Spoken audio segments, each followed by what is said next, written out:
Hello and welcome to AutoCircle. Let us start with lecture 3. In this lecture, we will cover CAN data link layer. We will start discussing on the CAN frame format. Let us have a look at the standard frame format. This is a standard frame format. As you see, there are a lot of bits. Let us try to categorize these bits and understand what they are for. The first is SOF. It is the start of frame. It is 1 bit information and always dominant. It is followed by the identifier, which is 11 bits in a standard frame format. The next bit is RTR or remote transmission request. The next bit is IDE or identifier extension. The next bit is reserved. We have 4 bits for data length code, which define the length of data. We have up to 8 bytes of data.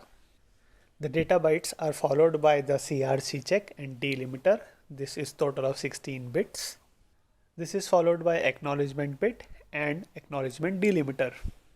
Then we have 7 bits of end of frame and a minimum of 3 bits for interframe space. Now let's have a look at the extended frame format. So here is the extended frame format. A lot of things are similar to the standard frame format. So let us look at the differences. So the first difference is that the identifier here is split into sections A and B, and the total length of identifier is 29 bits. There is a new bit which is also introduced, which is called as substitute remote request. The rest of the frame format remains the same. Now we have seen a lot of elements being used in the CAN frame. Let us have a look at description of each element. The first is start of frame. This is a dominant bit to indicate start of transmission of the frame. The second set is identifier. This is a unique index for each CAN frame. None of the two CAN frames should have the same identifier. RTR is remote transmission request. This is set to 1 for a remote frame and set to 0 for a data frame. In case it is set to 1, this is the ECU requesting another ECU to transmit a frame. SRR is substitute remote request. This is to give priority for 11-bit frame over a 29-bit frame if they happen to have the same identifier. IDE is identifier extension. This defines whether the frame is standard frame or extended frame. Reserved bit is used in CAN FD. It is not used in standard CAN protocol, what we are studying. DLC is data length code. Data can vary anywhere from 0 bytes to 8 bytes. The next is data. This is the actual signal data, which can be up to 8 bytes. Data is followed by CRC. So we have 15 bits for CRC followed by 1 bit of delimiter. The data validation by CRC is done by polynomial division. The next bit is acknowledgement. This is set to dominant when the receiving ECU has completely received the frame successfully. The next set is end of frame. These are 7 recessive bits. And then we have interframe space. So we have minimum of 3 bits for frame. This indicates the end of the CAN frame. Now let us have a look at the identifier and arbitration concept. This is the CSMACD implementation in CAN. So as we know, every CAN frame is going to have a unique identifier, and each ECU at any point of time can try to send a CAN frame on the bus if the bus is idle. That means if any transmission is not happening. The transmitting ECU reads the bus bit by bit. So whatever it transmits, it also reads back the bit. So if a frame transmission is already in progress, another ECU will not attempt to transmit, and it will wait for completion of frame transmission. Frame transmission is said to be completed when there are minimum of consecutive 11 recessive bits seen on the CAN bus. If only one ECU at a time is trying to send a CAN message, there will not be any conflicts.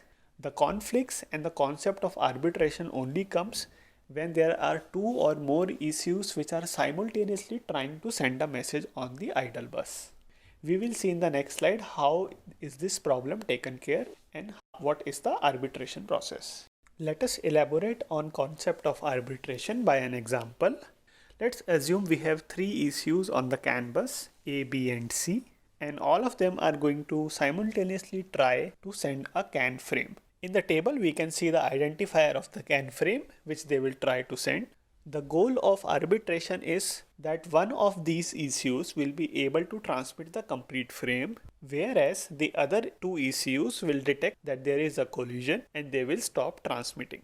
So let us try to see what happens bit by bit when all of these three ECUs try to transmit this identifier simultaneously. At t equal to 0, all of the ECUs will be sending a dominant bit. This is the start of frame, and hence a dominant bit will be seen on the bus. After 1 bit time, the ECUs will start with the first bit of identifier. So all of them have the first bit as 1, and hence on the CAN bus a recessive bit will be seen. At t equal to 2 bit times, again all of these three ECUs have a recessive bit in their identifier, so the bus will be seen as recessive. Now here is the difference. When t equal to 3 bit times, the ECUs A and C will try to push a dominant bit, whereas the ECU B will try to push a recessive bit. So in this scenario, a dominant bit will be seen on the bus. Now as soon as ECU B reads the bus, it will realize it has lost the arbitration. It tried to transmit a recessive bit, but there is a dominant bit on the bus, and hence arbitration is lost for ECU B and it will stop transmitting. Now at t equal to 4 bit times, the ECU A has to transmit a dominant bit as per its identifier, and the ECU C has to transmit a recessive bit. Once again, the result of that on the bus will be seen as a dominant bit, and when ECU C reads back this bit, it will realize that it has lost the arbitration and it will stop transmitting. Now, since only ECU A is now there in the picture, so whatever bit ECU A tries to put on the CAN bus, that same will be seen on the bus, because all the competition has now been eliminated. At t equal to 5 bit, at t equal to 6 bit, and so on till the end of frame, ECU A has won the bus and it will continue to transmit its frame. Let us now have a look at cyclic redundancy check and its importance. This is essentially a validation check if the data bytes have been successfully received. CRC does not ensure that the value received in the signals is plausible. That has to be done at application layer. Now how CRC is carried out is, at the transmitter side, the data byte values are used to create a checksum. This is done using a standard polynomial, and the result of it, which is in 15 bits, it is passed as CRC data to the receiver. On the receiver side, a checksum is generated from the received data, and it is compared against the CRC checksum which is received. If both are not matching, receiver will raise a fault. Now let's look at a very important concept which is called as bit stuffing. This concept is introduced because CAN is an asynchronous transmission. Being an asynchronous transmission, every ECU in the CAN bus needs to resynchronize. This has to be done at every recessive to dominant bit transition. If the ECUs don't synchronize, then it will not be able to successfully receive or transmit any of the CAN bits. If the synchronization is not achieved, then the CAN communication will not happen and errors will be seen from the transmitting as well as the receiving ECUs. Now, depending on the identifier, the data, or the checksum, there can be a continuous pattern of either dominant bits or recessive bits which can occur in a frame. If we have this continuous pattern, we will not have a recessive to dominant transition happening, and there is a possibility that synchronization might be lost. Hence, to ensure resynchronization, after every 5 repeating bits, a stuff bit is introduced. This stuff bit is going to be opposite of the bit which is repeating.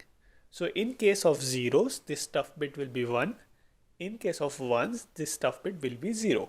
Let's see a demonstration for clarity on this concept. Here in the table, we will see a data that has to be sent by the transmitter and received by another ECU. Now the first data is this. As you can see, there are more than 5 recessive bits together as part of the data. So what is actually sent by the transmitting ECU is, after the 5 recessive bits, a dominant bit is placed. This is a stuff bit. This is going to be received as is by the receiving ECU, and the receiving ECU will take care that the stuff bit is removed when the data has been processed. A similar thing will happen when you have a series of dominant bits as part of the data. So after the 5 dominant bits, a recessive bit is introduced as seen in blue. this data will be again received by the receiver, and the dominant bit will be excluded when final data is achieved. So here in the example we see the 0 above and the 1 below are the two stuff bits which are introduced by the transmitter and eliminated by the receiver. Now let us see very briefly about the error frames. We will cover them in detail in a separate lecture. So the two types of error frame that we cover now are active error frame and passive error frame. So a series of 6 dominant bits is called as an active error frame, and a series of 6 recessive bits is called as a passive error frame. So if a stuff bit is not introduced, it is going to be treated as either active error or passive error depending on which bit is repeating. There are defined actions against the error frames. We will discuss them in a separate lecture on CAN bus error handling.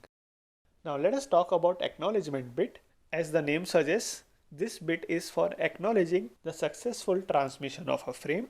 So acknowledgement bit is transmitted as recessive by the transmitter, and the same bit is to be transmitted as dominant by the receiving ECU. The receiving ECU will set this bit to dominant if it has not found any kind of errors in receiving the frame. If any of the receiving ECU sets this bit to dominant, then by CAN principles, this bit will remain dominant regardless of whether all of the ECUs have received the message successfully or not.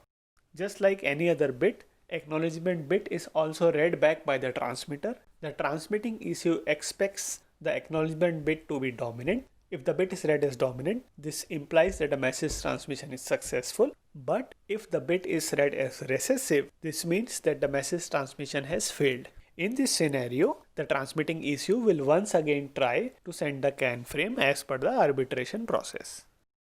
This brings us to end of this lecture. In the next lecture, we will cover bit synchronization and sampling. Thank you for being with AutoCircle.